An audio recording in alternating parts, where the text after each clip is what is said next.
Hi guys, welcome to the forum for your guidance or further guidance and answering all your questions about the curriculum guideline that we're using in Aulas de Inmersión project.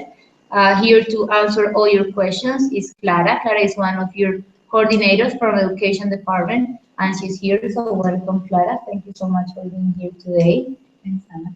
So as of now, you have enabled the question section here, so you can answer anything you want live regarding the topics that we are talking on something or something new that you want to bring to this conversation. So let's start. First, we were talking about the immersion rooms that are now working in French language. So about this, what can we answer to those teachers or to these co-parents? To those who have doubt about French immersion group, well, as most of you know, the guidelines are linked because we have the agreement with the British Council. But we are working on the translation of the French ones, and also we are working on the Spanish as a second language and WAUNAM as a second language guidelines too. I don't know if you know about WAUNAM. WAUNAM is the original language here in Colombia. The WAUNAM people live in Chocó, but there is a group here in Ciudad Bolívar, so we are working with them to teaching them Spanish as a second language and WAUNAM to the rest of the people in the school, Arabia, WAUNAM. So we are working on that curriculum too. However, for those who have doubts about the French curriculum, as you can see, the curriculum is based on themes, topics, general topics, not in language. So you can develop any topic, it doesn't matter the language, right? So you can adjust it, you can work on it, but the topics are general, so you can work in any language, any of those topics. Okay, so we were reading on the questions that the co-parents asked us about the resources that they have. Like some of them don't have a support teacher, or some of them don't have a smartboard that's functional, or some of them don't have a proper room for this. What can we do, or what can we ask, or what do we expect from them given these circumstances? Yeah. I'm gonna start with the support teacher. I know that the support teacher is a great help as an administrative at school, but if we don't have the support teacher because we have difficulties, administrative difficulties at the Department of Education, what we can do when we don't have the support teacher is working with the coordinator of the Department of Education. So each one of you have a coordinator from ISEC and from the Department of Education. If you have any problem related to administrative things, talk to the Department of Education coordinator and he or she is going to help you. I know that. And he or she is going to lead you in the process, how to work with the parents, the same teachers in the school, how to ask for materials. For example, if you need any material at the school, the principal, the coordinators are going to help you, and the coordinator from the Department of Education. I know that is going to help. About the resources, uh, we are sure that the smartboard and the technological devices are great tools, but they are not the only ones. Most teachers here in Bogota and here in Colombia work without any of those technological devices. So we work with normal material, normal resources, and I know that all the schools have some of those resources. Some. Some of the schools have games. Some others have. All of the schools in this moment have received paper, markers, pencils. I know that they are not enough, but we need to be resourceful ourselves. And I'm pretty sure that the most important tool and resource in the classroom are the students and the teacher. Teacher means you. the trainees. You are the teachers there with the sport teacher. And you need to be creative. For example, if you don't have paper, it's easy to have an envelope for the slide, and you have white paper. You put the white paper into that envelope, which is transparent, and you are going to have a board there, and you need marker. So you can ask your students for a paper and an envelope with those transparent envelopes and a marker, and they are going to draw, they are going to write, and they are going to do anything you want on that. And this is going to be the only material we have. The material, the students are the material. If you develop an activity, you lead them into an activity, and you group them into groups, small groups of 4 or 5, and ask them to make a picture of what they understand as a leader, for example, at the end. How would they be recognized in the future as good leaders? And using just craft paper and markers and some colors, and most of the students have those materials in the class. In addition, you also have an ISEC coordinator. Maybe if you want to do a special activity and you want to bring something to the kids, maybe we can help it. But you also have magazines that kids can help you to bring, or newspapers, or some resources that you can use with them. For example, you will see there are not so many schools that are lacking all these that are lacking some of these items, because there is no school that meets all of them. So we have some resources that we can use. We need to make the best out of what we have and what we can get with this. If, for example, you don't have an internet connection, or you don't have a good internet connection, you can still download the videos or the songs and bring them in a USB drive. We are not asking you, and we are actually asking you not to bring some technological things to your schools, since it might compromise your security, but we are asking you that to be resourceful and use, for example, flash drives or some tools, some other tools that you can use. Maybe if you have access to your email, you can send these media files to your email, and then you can get them on the school when you get there.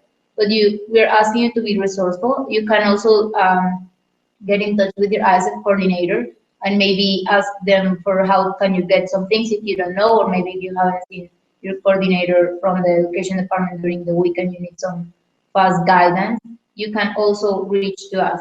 We have helped some of you who have reached us and asked us for some things that maybe they don't know how to get. We have done this. So please don't hesitate on reaching your ISEC coordinator or your set coordinator for all these matters and resources. I also wanted to tell you, if you read the lesson plan in detail, there are 2 possibilities of activities. One, which is related to technological devices, and there is another possibility of activity or project without technological devices. And they say like that. You can also do this. For example, I have here one. We're reading for Cycle 5. This is Cycle 5. The first week and the first session that we have on the curriculum. So for you to guide, and maybe you can read it. You know, it's in the Google Drive that we share with you for the project, so you can find it there too. Here says connectivity 1. Post-business students are asked to get into first, and then they are given a copy of the script. A copy of the script is just photocopies. If you ask, if you prepare in advance the activities, the school can give you some papers, can give you some markers, but it is important to prepare in advance everything. Teacher invites students to analyze each situation and say why dialogue is important. Here, for example, the teacher congratulates the students on their performance during the class. After that, he writes down 2 or 3 general mistakes. It is a normal board. So you don't need any technological device to do that. This is about rights, which is rights and responsibilities, which is some of the topics that I like to work in general. To work on those topics, like what we have in the curriculum, maybe some of you don't know it well. It's important to remember, sorry, that it's one of the objectives of the immersion room is the cultural immersion. So sharing and comparing some of these topics with what's your reality in your country of origin, it's very important for accomplishing these objectives. So it's not only about saying, it's not about reading the whole constitution and reading it article by article and analyzing it, but also for them to be able to know maybe some keywords on just 10 of the articles, like first 10 articles, for example. And if you can use that knowledge for kids to be able to compare how it works, for example, equality of rights for everyone in your country, if it's the same, if it's not the same. If, for example, we have a country that's not aligned with any religion in our constitution, we don't have any of that. So if, for example, in your country you do have it, that's something that kids will learn and something very new and very interesting for them. And as long as you can provide them some knowledge on what's compared with your reality, you'll get them more interested in the classes that you are providing. So if you need further guidance, if you don't understand something, you can also approach maybe a social science teacher in the school who could maybe give you some additional guidance for providing these topics. Because those topics are also aligned with the topics that they are seeing in the regular class. Like they are supposed to be or in like close to this session that you need to provide about constitution or civil rights. They are going to be seeing that topic in Spanish with their social science teacher. So these are things that could help you to know what kind of content to deliver to the kids. For example, about the materials, as an alternative to the video, teacher can show some pictures to the students into the topic. Example, someone planting a tree, helping others, etc. And you can take those pictures from internet at home or at a place where you have internet and it's easy to get it here in Bogota. About the materials and resources and support teachers. About the curriculum in general, we would like to know, like, why do we have this tool? Why was it needed and required and like planned to have it? This is the first time in Shape Colombia and Aulas de Inmersión that we have this specific tool to work in. So we are the first to implement. We are also responsible. It's not like it's our responsibility to provide a very good feedback about it so we can improve this tool and align it and customize it to what we are seeing. But we need to follow it in order to know if it works or if it doesn't work. So it's very important that we get the right arguments and the right comments that maybe could help Education Department and British Council to improve this tool. This is the first time that we're having it, so we want to know more about it, like why do we have it, what is it based on, what strategy does it use for teaching, for example? I read all the questions you asked, and I organized them into three groups. The first two groups were developed, and the last group, which is the biggest, everything is related to curriculum. So I want to start with why following a curricular guideline. Well, when I read this question, I started to think. And the first thing that I thought was, well, it's the same as asking why do we have schedule or an organization or a framework or a structure in any company. We need a framework. We need a structure to get an objective, to get a goal. Our main goals here with this curriculum are two. First is to take our students to a higher level of English. If they are in cycle 1, they are going to be, at the end of the process, ready to cycle 2. We have a general goal, is to have our students in cycle 5 after 2 years. So we need to be patient, right, in this moment. In 2 years, at least, our cycle 5 students are going to be in B1. So they are going to be able to do what we have prepared in the curriculum. And the second goal, which is extremely important for the administration, is to have better citizens in Bogota. That's why the curriculum is developed taking into account those topics that you have seen, based on citizenship competence. First, the individual, you know. Then the individual as part of a group, community. And as you could see, each one of the cycles develop the same modules, but different units, taking into account the ages, which is very important. One, this is about why the curriculum. Something that we are talking about with the trainees is that we have this curricular guideline, but we are facing that since it's standardized, sometimes it's not aligned with the reality of the kids. For example, if these are kids, this is, for example, a new school with Aulas Immersion project, they never had it.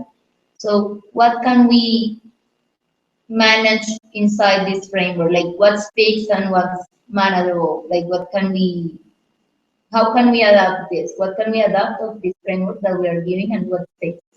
What we've been discussed before, what we have discussed before is that topics are fixed. So we need to follow the topics that we are working and the aims of every session.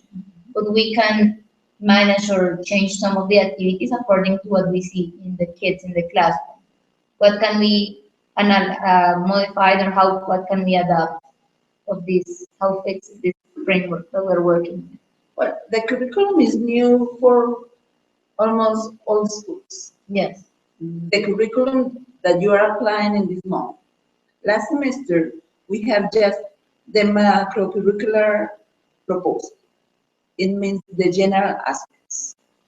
But now you have the lesson plans. What is fixed? The topics. What is fixed? The way we are working with them. Okay. What does it mean? Taking into account culture and comparison between your culture, Chinese culture, and Colombian culture. We need to follow the activities. Why? Because we are just starting to implement those lesson plans. In fact, in 2 weeks, we are going to be observed by the British Council. Some people from the British Council are going to be in 40 of your schools. We have 100 schools, and 40 of the schools are going to be visited. And the person who's going to be there from the British Council is going to give you a specific part of the curriculum to be applied exactly as it is. Why?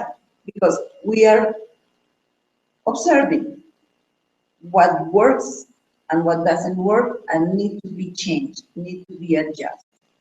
So my request is to try to follow everything we have there. You can say, and I mean, if some of you are there and work with me, know, because I have told you this several times, you cannot say that something doesn't work if you don't try, if you don't know it. You need to read it, you need to try to develop it. If you need to adjust things, do it. But the most important thing is writing your comments. You are part of the process. So if an activity definitely doesn't work for your population, for the interest of your students, change it. But the part of comments say, I changed this activity because something. Definitely it needs to be changed. But tell us, because with all those notes, all those comments, we are working on the final version of the curriculum. And we are going to have it at the end of this year to be implemented next year, hopefully. About these comments that we're talking about, we're inviting you to give this a very specific feedback about it, because just saying it's too difficult for the kids is not something that we can work on. But if you explain that kids don't have, I don't know, kids don't have the level of language, and we did these activities for preparing the task and it was not enough. Uh, for example, uh, you change the activity because you were losing students on some specific topic that you read, so you need to change it about it, then that's a different topic. It's not about the curriculum, but something that's in the context of your school. But we need to know what's happening. Why are you changing the activity? So as you have heard, we need to follow, we try to follow it, make the effort, try it, and then adjust some things according to our environment. That's very important for us. So talking about this, that we can Important to explain details.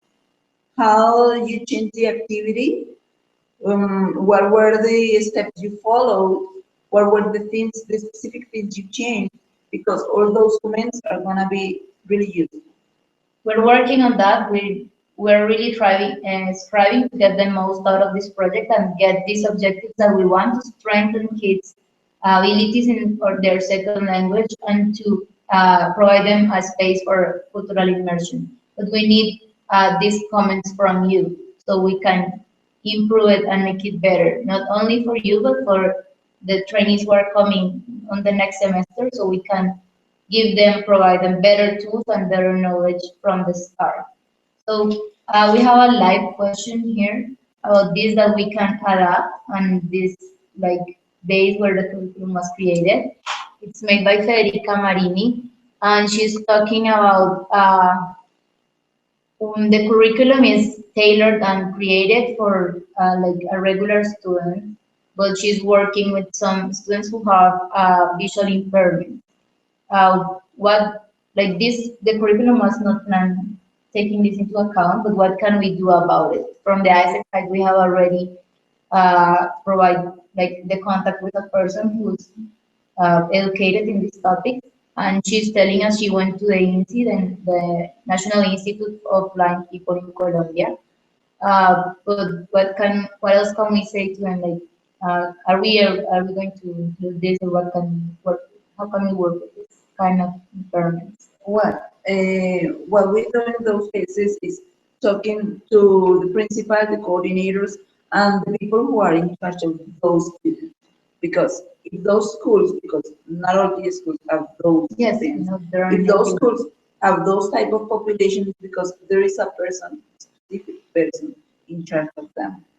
For example, I have school with San Arango, and I know that they have blind students there. And there is a person who is in charge, and there is a room with materials for them.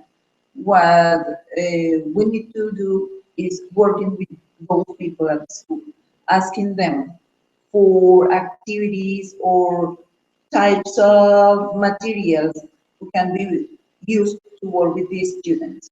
And another very important thing, those students are part of the community. They are not apart from the rest, and that is important. And that's why I defend the curriculum, because the curriculum is done, again, to build real good citizens. So when those students with disabilities work with the other students, the others know about them and help them. And I know that because in San Arango we have had that experience. So it is important to work as a team with the rest of the people at school. And they are going to provide you materials, and if they don't do it, again, talk to us, because we can work with those people and we can look for the resources. I know that the curriculum doesn't have material specifically for those people with disabilities, but we can look for with people who work at school. So, Federica, thank you so much for your question. We hope it's answered. We know they're very willing to learn, and that's why What we school is want this to. one? What's what? The school. Federica, can you please write us in the questions the name of your school and the shift that you're working in, please? Thank you. I'm going to delete the second part of the question where she's asking us about the tools because she's recognizing that the kids are willing to learn and they're willing to work in this. Since we already answered that part, I'm going to delete that part of the question, okay? So to continue with this. I would like to know the name of the school. Okay, no, Already when she used. answered it, anyway, she takes some time, I can answer it later. Yeah. Regarding this like baseline of the kids and their English level, we want to know, for example, there are some kids who are missing some grammatical knowledge, some I don't know, some structures, maybe the use of some modal verbs in the higher cycle. This kind of knowledge that's meant to be given and provided in a regular English class in their regular schedule. If, for example, some students are lacking of this, can we reinforce it? Or what's the role inside the immersion room regarding this knowledge that they are supposed to have already in a strength level? Talking about the relationship between the curriculum, our curriculum and the English Yes. classes. Like, for example, I don't know, maybe a student of 10th grade must know modal verbs, for example, like must, can, all this. But then for example, we try to use them in a session in the immersion room for discussing some topic, a specific topic, they still are not sure about how to use it. Should we provide this grammatical tool or something to help them strengthen this grammatical topic, or are we a part of how do we work on that? In the curriculum, there is a part of language, as you can say. There is a column with topics, mean content topics, and there is another part with language related to the topic. Language we are going to work to get the students' abilities to talk about the specific topic. So we need to keep take into account those language topics, which doesn't mean that we are going to develop in detail those grammar elements. Why? Because we want these students to develop oral skills. We don't want grammar lessons. Yes. That if we notice that they need grammar, specific grammar, we can give them examples. We don't need to explain the grammar. What we need to do is to help them to use that grammar to express what they want. For example, if we are talking about abilities and disabilities, we are using the modal verb can, right?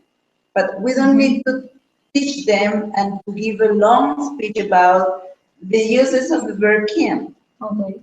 What are you able to do and what can you do, right? And we are talking about abilities. I'm good at writing, so I can write very well. And we give them the example because most of the time what we want is long speeches from the students. And I want to reflect about that a little bit in our own process of learning a language. Learning language one, your mother tongue. There is a period of silence, which doesn't mean that you are not understanding. When you were a baby, you just listened to the people around you, talking, and you were receiving a lot of input. That's the way you learn, or everybody learns. You acquire language one. And after a year and a half, you start saying some words. after having listened a lot.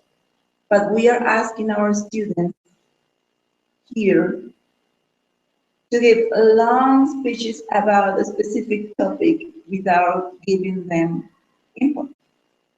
So we need to give them enough input. And to check their understanding, which is more important in this first stage than producing. For example, cycle 3 group, because most of the teachers and the trainees complain about the understanding and the topic cycle 2 and cycle 3. They are starting the process in English or in French or in Spanish as a second language. What happens? If we are talking about responsibilities at home, what do you do at home and a picture of home? Do you make your bed and show a bed, make the bed, and we mind all the activities? After that, if they say yes or no, it means that they are understanding and there's communication. We don't need to develop long things. And we are talking about responsibilities. Making the bed is a responsibility. And after all that input, we start developing activities. Making the bed is a responsibility of a right at home. Going to the park is recreation. Is it a responsibility or a right? Is it the right? If they say yes, it's because they are understanding you. So they are developing their listening skill. After that, we can continue working on the producing aspect of language. And we are giving them structure. Is it a responsibility or is it the right? There is a structure with verb to be, but we are not teaching them the verb to be, right? Modal verbs, any modal verb. Can you arrive home with teenagers? Can you arrive at home at 1 a.m.? Yes or no? No. This is a responsibility. One of your daughters at home. Can you arrive drunk home? No. And they are understanding. And then you can ask them to ask some similar questions using that structure. You model it. And it is not a long speech. Right? It's also very important to notice when you work in commands in the class, it's also an evolution of their understanding. When you say sit down and they sit down, when you say raise your hand if you want to ask and they raise their hand to ask, when you say how are you students, and even if they all say fine, thank you, and you as a chorus, they are understanding what you're asking, or at least what should be answered from that question. So all of those commands come to the board, stand up, let's move the chairs, let's pick up the trash. All those commands that you use during the session, that they're doing it as when you say it, those are also a demonstration of what they have learned. Or maybe during the first session, you're not gonna get them to understand 10 commands. But if you help them to understand 5, 4, 3, they are evolving and they're understanding and acquire some new knowledge in the second language that they are learning. So take this into account, but it's not about saying that kids are like they don't know or they don't know anything. They are understanding and they are learning something. About here we have Federica answer something. Yes. So she's asking us, she was referring more like the help that the British Council and the SEDCO provide on this activity planning. So we invite you to reach to your ISEC coordinator too, and maybe we can plan something. If you want, we can talk later, like in a more private way, and we can schedule a meeting with the four of us so we can provide further information about it. Yeah. So thank you, Federica, for this input. And the school, of course. Ana Charlotte, your question is not complete, so if you could please complete it so we can answer it. Alain Shea is asking us, he has a question about this blind or this visually impaired kids, about how can you involve this in physical activities. I think this is also something that we can provide in a close meeting. So not only to Alain Shea and Federica, but all trainees who have some impaired students, if it's visual, about hearing or physical impairment or any kind of impairment, please I know that in write to us. Federico Garcia Lorca, and there are students with audio disabilities. Okay, so if you have any impairment or disability in your students, please reach to us as soon as possible so we can schedule this meeting and provide you with further tools, not only to involve them in physical activities, but to provide them the same learning level that we have for the regular kids or kids who don't have this kind of problems. So please, Alain and Federica, let's stay in touch for further meetings and specifically on this topic that's very important for all of us. Anna Charlotte is saying that the problem is most of kids don't have previous background to use grammar. How can we do this and also vocabulary? We need to provide them. We need to provide them, but not explaining the grammar. But as I said before, it's part of the class part of dynamic. the class and giving the model and in context, trying to give them the tools with activities for them to interact among themselves. And that's why teachers are in the classroom. So we know that the students don't have background, but we are providing them. But because it's the same in a normal classroom. So teachers are in the classroom, and I don't know how this is going to sound, but teachers are in the classroom to help the students to learn. If we have students with all the knowledge, they wouldn't be there. They wouldn't be in the classroom. So we are teachers, we are working with them to provide them what they need. So if we are talking about a specific topic and we notice that it's part of the vocabulary is needed, we need to provide it. But how? Using pictures, using the real context, using realia, objects, and a reflection that I want to do here is if our students don't have the level now, and if we continue giving them exactly the same input, because they don't have it, they are not going to advance, and they are not going to give us a different output. If we continue teaching them lists of numbers, lists of colors, lists of nationalities, they're not going to go beyond. They are not going to go to another place. They are not going to develop their skills. So we need to provide enough input to them and to check their understanding at the beginning. And as I know that most of you have very good relationship with the students, it is going to be easier for you because they perceive you as a young person who's helping them in a different context, not a normal context of the classroom with a teacher who's grading, who is just giving them photocopies. So we don't want photocopies. We don't want students writing all the time and copying, but interacting, giving them, if you give them short models and enough vocabulary with games, and ludic activities.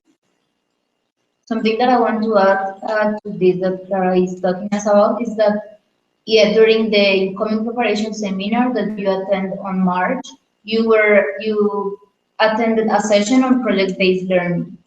This curriculum that we are working is as a strong background in task-based learning, Yeah. which includes a pre-task activity, an activity as a task, and a post-task activity. So this pre-task part of the session or on this strategy includes this giving of vocabulary, of basic vocabulary on the topic, or that they will need to develop Or for the basic grammar they or the need. basic grammar they need to develop the task. So maybe the task is to, I don't know, write an act, a dialogue about about the dialogue that, I don't know, about the rights or the rights and responsibilities at home. But before you do that, you will need to provide them the context and the words and maybe some grammar things that they could use. As Clara said, it's not about writing the grammar structure on the board and saying if it's affirmative, so you write first the noun, then the to be verb, and then this. But it's about teaching them how it's supposed to be. It's okay that kids have mistakes during this dialogue. We're not expecting for kids to provide cycle 3 and they are going to provide a very fluent and perfect in grammar and in the words that they are using. We are not expecting a perfect dialogue. We are expecting that they try and interact with these words and these expressions. So this is the way that we can provide this context that they want as part of the pre-task of the session that you prepare. If you want further information on this task-based learning, you can reach to us, or you can you have a full resource library in the British Council Library, so you can go there and learn a little bit more. Also, if you're interested in maybe getting a specific training on this, you can write to us and we will scale a training with the interested one. So this is something, this is the space, like pre-task part of the session is meant for this space that Anna Charlotte is asking us about to provide background and grammar and dialogue. So I hope that was answered. For example, here we have week 1, module 1, unit 1, session 1 of cycle 3. I know that most of you have worked on that. You see, there is a basic grammar, but you don't need to teach it. It is, how do I feel today? Or how do you feel today? I feel happy. I feel tired. How do you feel today? And do you feel tired? Do you feel hungry? And you mime it. Yes or no? And then you write this structure if you want, because this is cycle 3, so they are able to write, I feel, and you put the pictures. I feel, and in front of that, the word. But you don't need to write the word. Just say it, because we want these students to develop the oral skills. Just with the pictures. How do you feel today?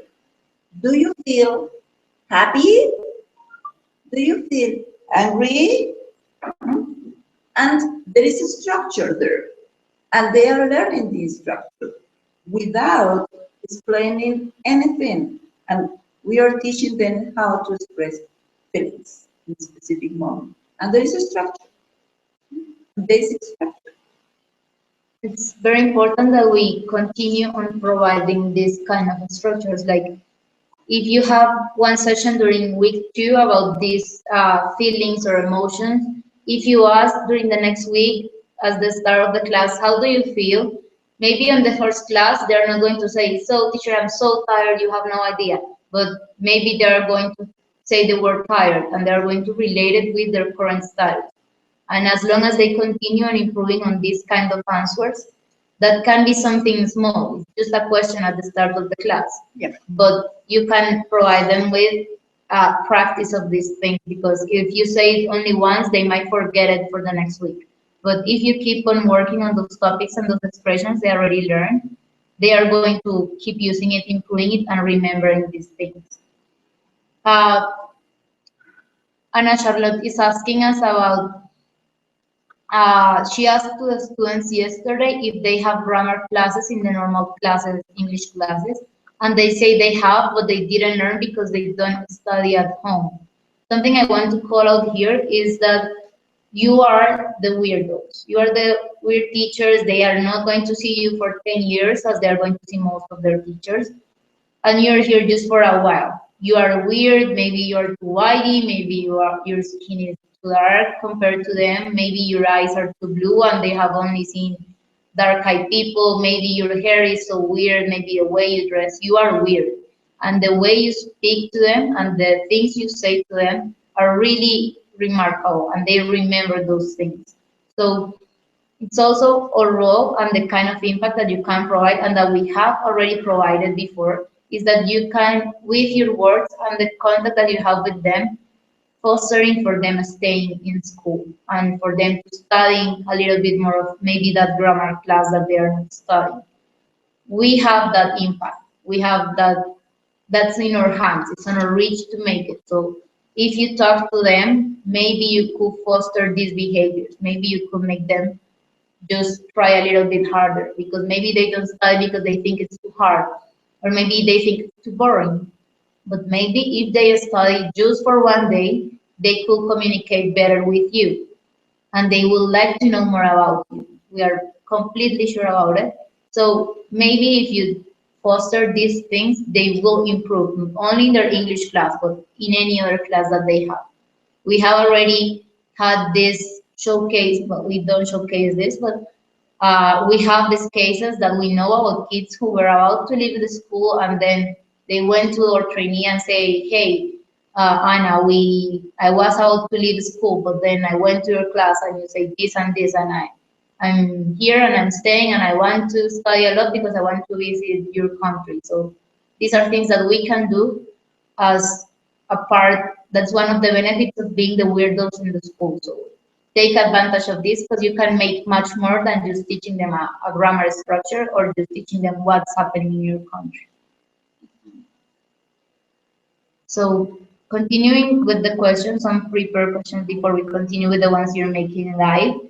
It's some students that some schools have, for example, the Earth Day, the Mother's Day, the Woman Day. Well, how can we adapt this environment of the kids is that is happening with the topics that we are teaching in the curriculum? I think it's the easiest part because all those days are related to the curriculum. If you talk about Earth Day, that's module 4 because it's related to environment. Module 4 is related to environment. Water Day is related to environment. I wrote here some examples. I know that there are more. Independence Day or Afro-Colombian Day, they are related to how to live in community and how to accept difference. They are citizenship values. Friendship Day, they are values. So it's easy.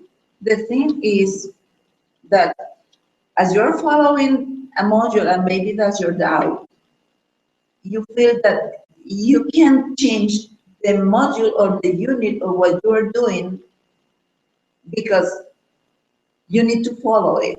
And there is a day there. So how can I develop those things? Easy. You can plan an activity for Earth Day.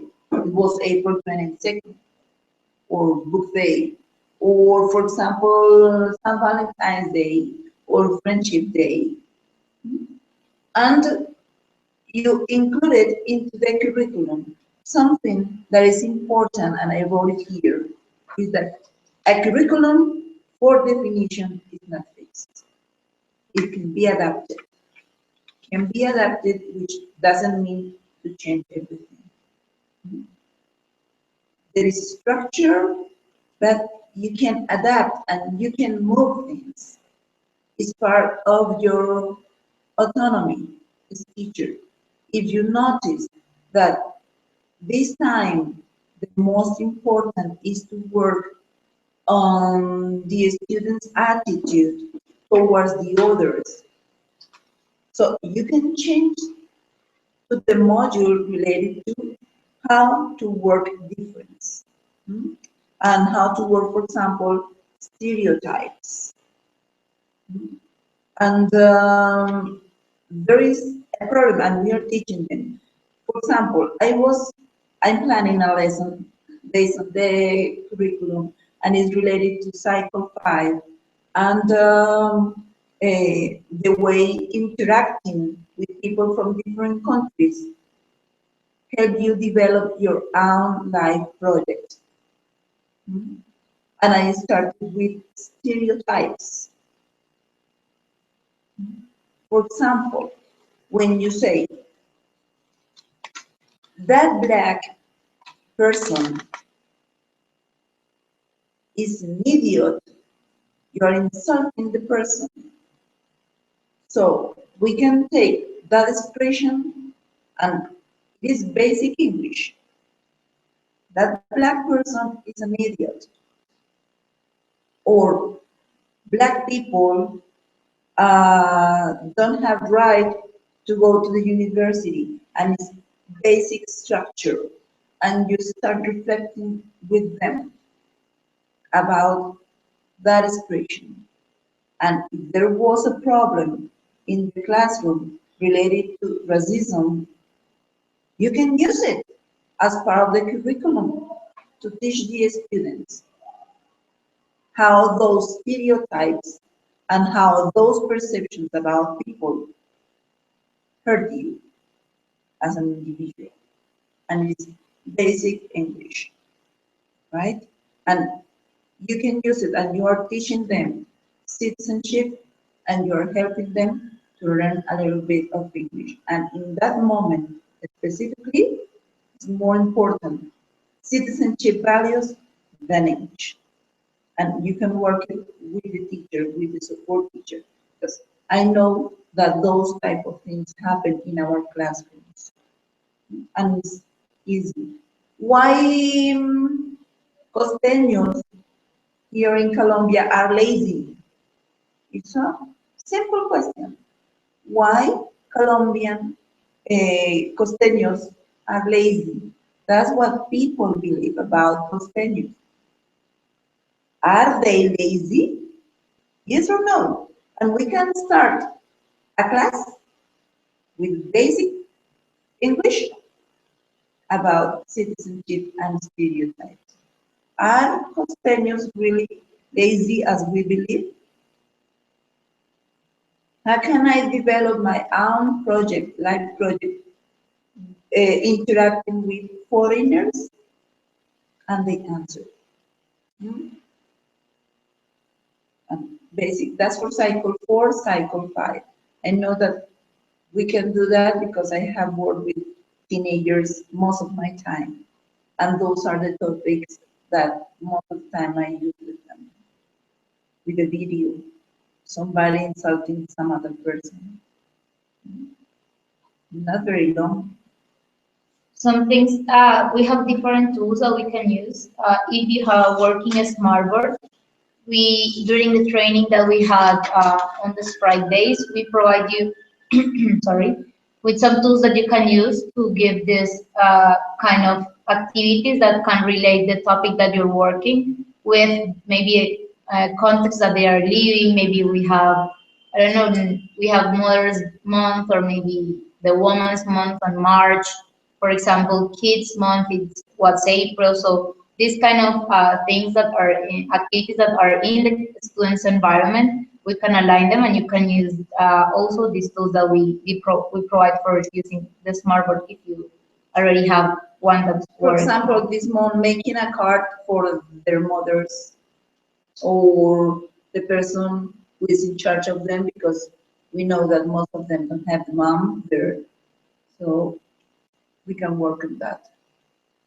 So continuing with this content of topics and the curriculum, what is the relationship that this curriculum have with the regular curriculum of other topics? For example, social sciences or natural sciences, because some content should be first taught in Spanish for students to understand better and easier when they're making these activities.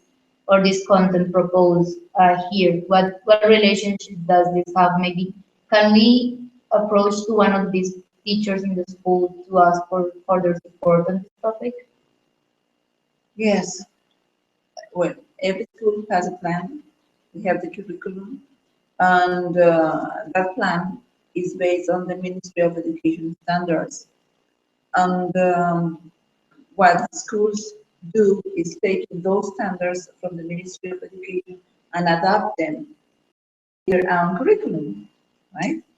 So what we need to do, and that's what I ask to do to, especially to the teachers, to the very important. You are not by yourself. You are with a support teacher.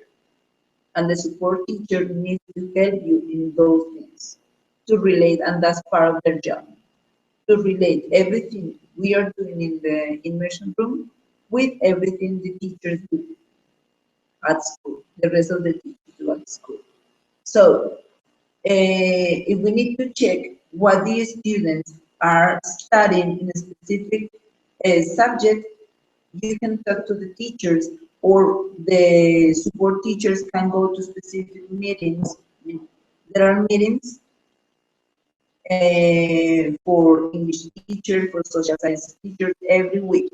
So your support teacher can go there, especially to the English class, to the English teachers meeting, to know what they are studying and to correlate our curriculum with the curriculum the students are having in the class. I have a question. I haven't. Is it possible for us to switch, for example, week 2 sessions during the week, to first the second session and then the first one, or maybe work the what's proposed for week 4 during week 2 and then switch it? Is it possible that we can do that? Yeah. Okay. In the module, changing. Yes, changing something inside the model, switching maybe That's- the order. Yeah, that's what I was saying. For example, See, for doing Teacher Day and Friendship Day, all this. where they are related to module 4, because that's environment. Hmm? So we can switch. Environmental citizens. So if we see that's why it is important to know the whole curriculum, not just module 1 because I'm studying module 1. If we know the whole curriculum, all the modules and all the units, we know that we are going to study that later. So we can take it and then we can study the other one. Alain is also asking, he's talking about one specific session and cycle, and he's saying he doesn't see how the aim is related with the activity, or how at the end of the class the objective can be made. How can we clarify this kind of input? This should be a guided reading with the support teacher, or, for example, if a trainee of one of our international teachers here doesn't have a support teacher, yes. I think so. Yep. Alain is, for example, I'm not sure if it's this case, but if a trainee doesn't have a support teacher, how could he clarify this kind of questions, like when he doesn't see or can relate the relationship between the goal and the activities Yes, that yes. are proposed. How can he, where can he find this support to understand these kind of things? With a support teacher. If they don't have, there are just a few actually. Yes. No, he hasn't, but in general, like there are a lot of cases, but not a lot, not more than 20. But we know there are some schools who still don't have, Yes. or she don't have an assigned The teacher coordinators from the education department. Okay, so and for this specific case, we're asking you if you. I can go. In fact, I'm going to the school if this Alain is my Alain. Okay, I think so because we don't have other alignment. So Clara will be going to her school, like we think today, so she can clarify. Just as Alain did, if you have, if you don't understand the relationship between some part of this, you can reach your set coordinator. Yeah, but these are the type of things we need.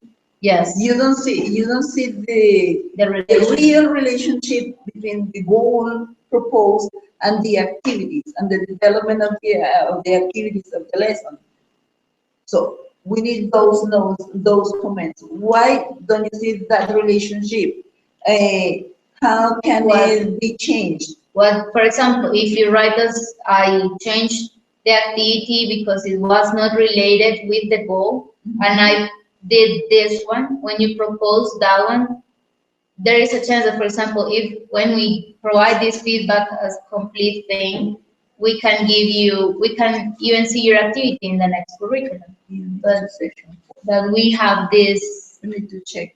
we need, and we will check that specifically because we have just a few, we have just a few of the pages here, and in order to not lose contact with you, we're not opening the another document here. So, but if they notice those things, please write to us. Write everything. You have a weekly activity report that you deliver to us. We are reading them one by one. That's one of my responsibilities, and I'm reading them. So I can tell when you're following or not following the curriculum, what's happening, what kind of activities you're doing, and maybe we are even asking your coordinators why it's happening that. So if you write that beforehand, we can make this process faster, and we can provide a better feedback. If you still don't understand any other lesson, any other specific module, unit, and session, please reach your ESET coordinator and your SET coordinator if you decide with or without your support teacher, if you don't have one assigned yet. Please write to us. We can do anything in our hands to clarify this information. So thank you, Alain, for this question. So Mahmoud, you're asking us if you have some further information or suggestions. You have an open link. It's I can write you later, or maybe you can write to Laura. She's your coordinator, and it's also in the newsletters that we send you every week. Is bit.ly/training feedback. So if you have any feedback, suggestions, comments, complaints, anything you want, just write to us, and I'm personally answering this. This information is private. Like, I'm the only one with the management team of the project who can see this information. So regarding curriculum guideline, the process with your coordinator, anything you want, just tell us, and we're answering this in a matter of a week, kind of, with the solutions that we are providing, or maybe requiring further information in order to solve it. So use this tool. It's also in your newsletter. In the last part of it, you can find it. So following with the questions that we have prepared, Spanish. the use of Spanish, how can we, what we actually require from trainees to not use Spanish, even if they know it, how to speak, just in order to like foster that kids make the effort of communicating. Like if kids are trying to tell you, profe, comete una empanada, like inviting you, a trainee, to eat something that's very Colombian, maybe if they try at least to say eat, or maybe if they say I don't understand, kids would try harder because they do try. So they would try to make this communication. That's why we ask for them to not use Spanish, even if they know it, even if it's their native tongue, as people from Venezuela that we have, for example.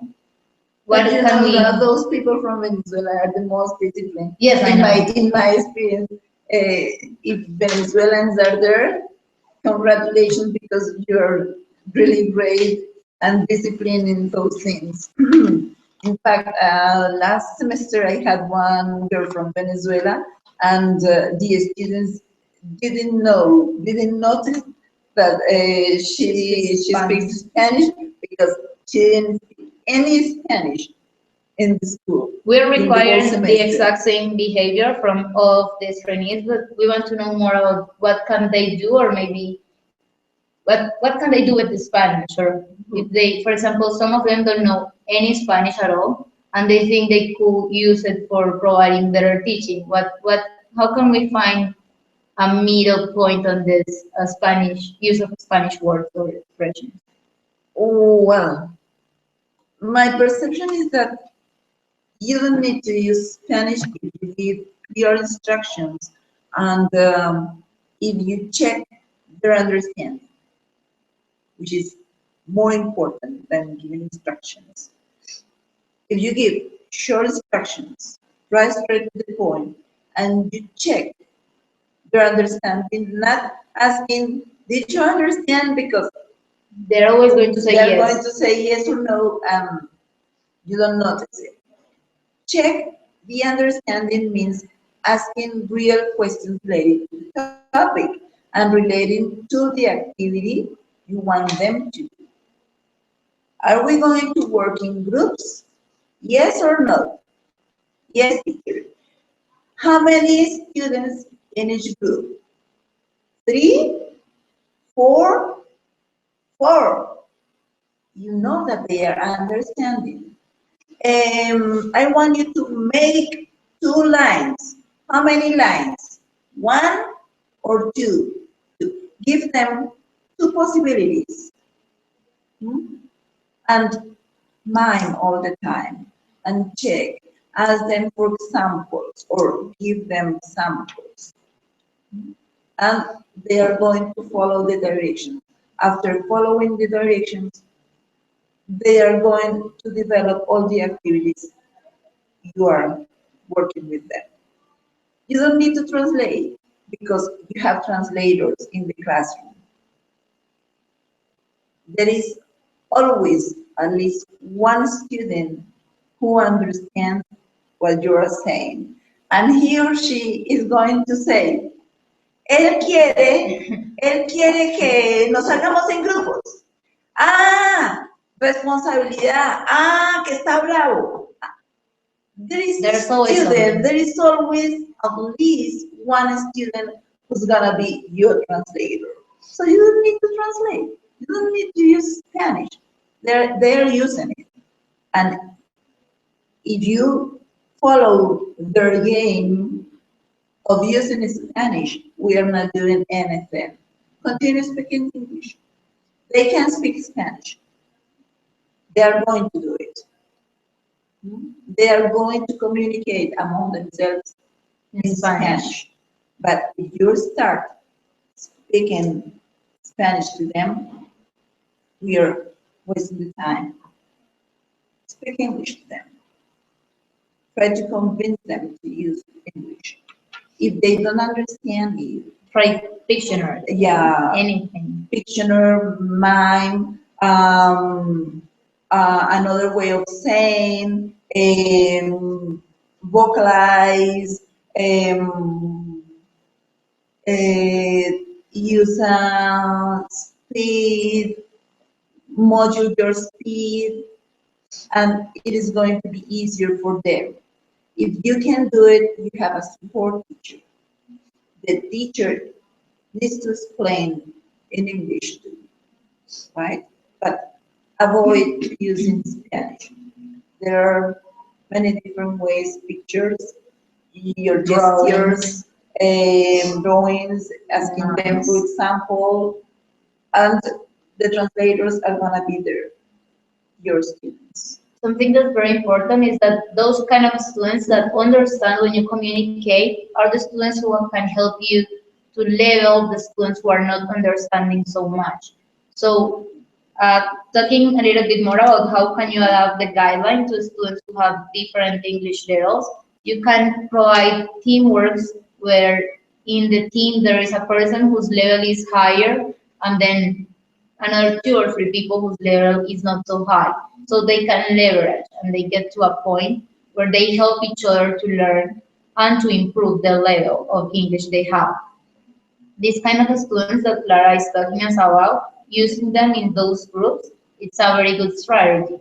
Like what other strategies can we use for teaching some topics that maybe are a little bit higher than the level they have in order to make them advance? What other things can we do in the room? Well, as I said before, giving the exact input is great. You need to know what's the objective and give them the tools. So teach them the vocabulary first, and the specific structure they need to express what they are going to do. Working with peers, in small groups. Something that I noticed that most of the trainees do is this. They want to check each one of the students' tasks, and they want to interact with each one of the students. When you are interacting with one of the students, what the others are doing? Nothing, they are speaking Spanish or they are playing. Instead of doing that, ask them to interact among themselves, right? In small groups, in pairs, but ask them to work together. The teacher doesn't need to be the leader all the time, and the teacher is not going to be the star all the time. The students are the star in the classroom. They are learning. We are helping them to learn. So most of the time, try to have something for them to do, but using the language. Um, be strict with the time. If in the lesson plan says 15 minutes, use just the 15 minutes. Because the students are going to use for an activity the time you give. If you ask them to make a picture and you give them a whole hour, they're going to use it. And they were drawing all the time. Were they using English? Maybe not. And they were losing time to practice English. So be very strict with the time for each one of the activities, right? Give them feedback. Feedback, but how? Not feedback to each one of them, but write the most common mistakes and put them on the board, and then correct them, ask them to correct those mistakes.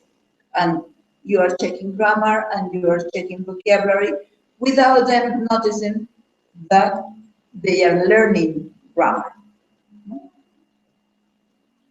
There is something that we have noticed. We are very like working on the topic of often of kids not attending the classes, and we would like to know maybe if you could provide some tips for using the curriculum for kids for fostering kids to keep attending and to continue attending during time to these sessions.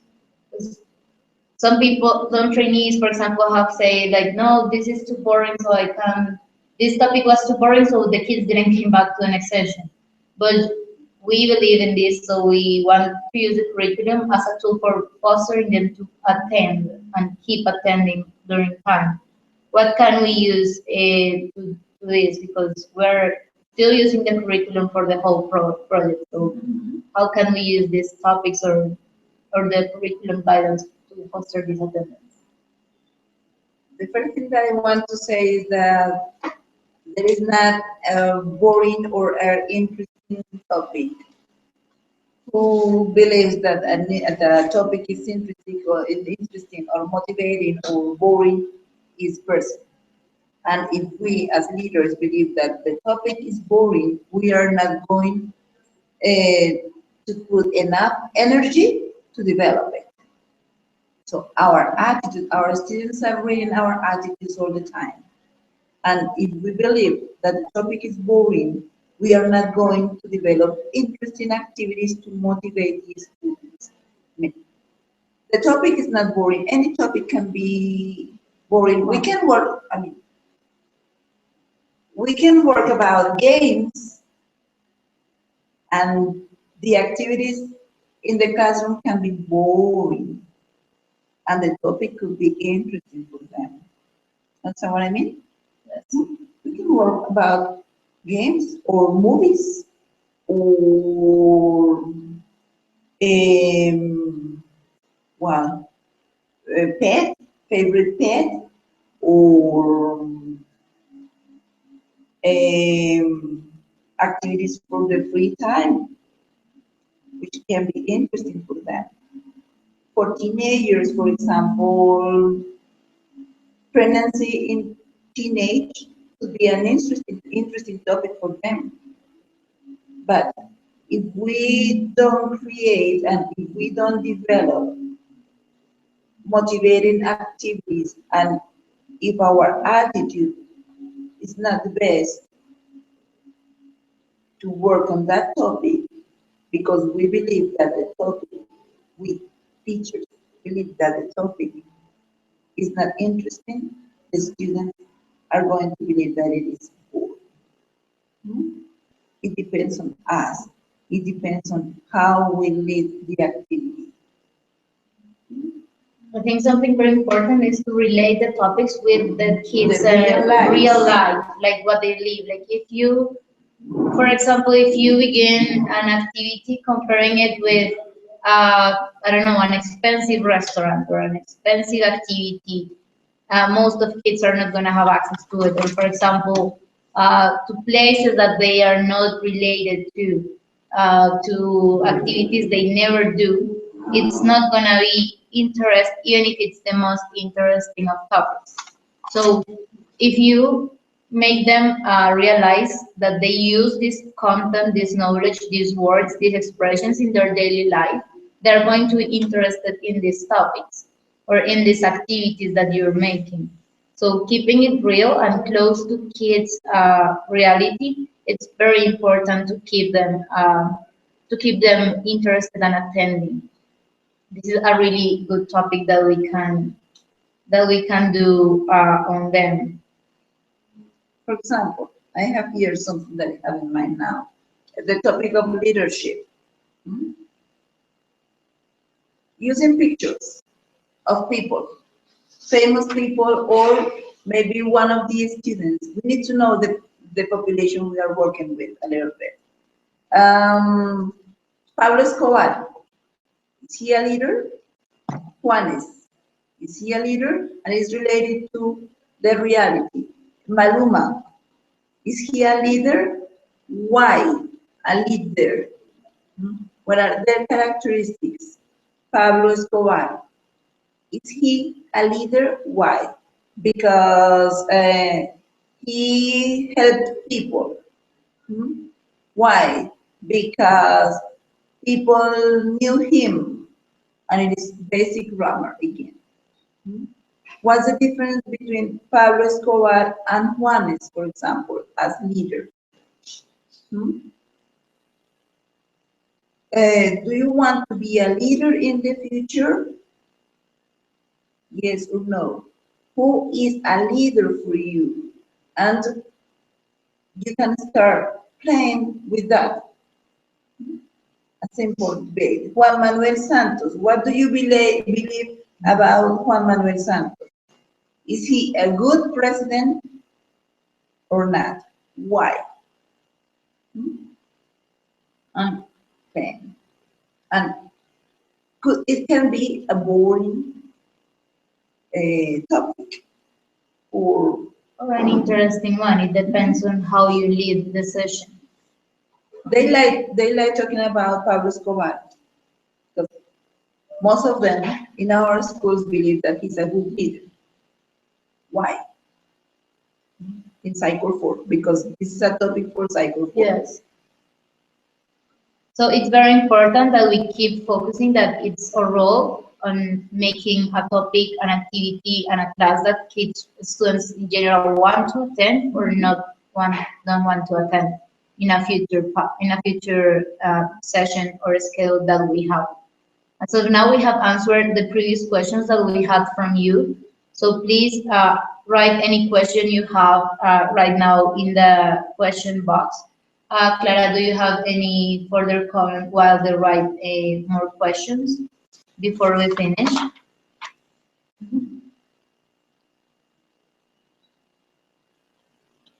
No, more than that, it's an invitation to continue trying. I believe in the project.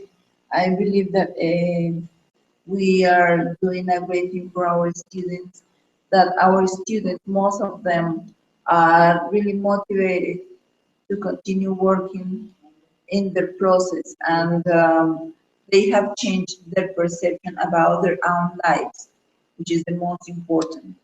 Having you leading them and being a real example for them has been great. Mm, some of them, some of the students who I've been working with, now plan their lives in a different way. They are planning to have a career, they are planning to travel, and it's because they were interacting with you. So the invitation is to continue being real good examples, real good models for our students. They admire you because you're young people who are doing something different and they want to be like you. So I think you have a very important goal, which is continue being good models for them, right? Good leaders for them, because they want to be different now. That's my invitation. So, well, you finished. I haven't seen any further questions, just a comment from Federica about the meeting that we are going to have.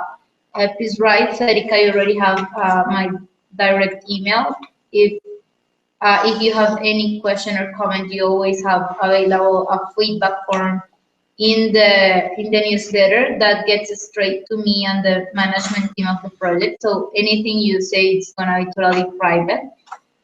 For the attendance that you need to fill, can you see this link? It's bit.ly/forum attendance with the caps, like this F is it's cap and caps lock, and this A is also. So there you can write your attendance. This link is going to be available only until 10:30 in the morning. So you have 45 more minutes to fill this. It's bit.ly/forum attendance.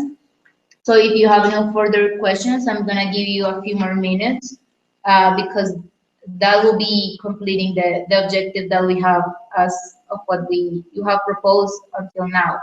So I'm gonna give you a few minutes to complete this and maybe another question so we can answer it now, since we have still 15 minutes to finish the scheduled time for this. So thank you, Clara. While they answer, it's very nice for us to have you here with us. It was great to work with you. Thank you. So well, if you don't have any questions, because I'm not seeing you writing, we're going to finish here. Thank you so much for your attendance. Hope to see you in the form that you have to fill with your attendance. So see you later. Have a very good day, and I hope you enjoy your class Yeah. of today. Bye. Bye.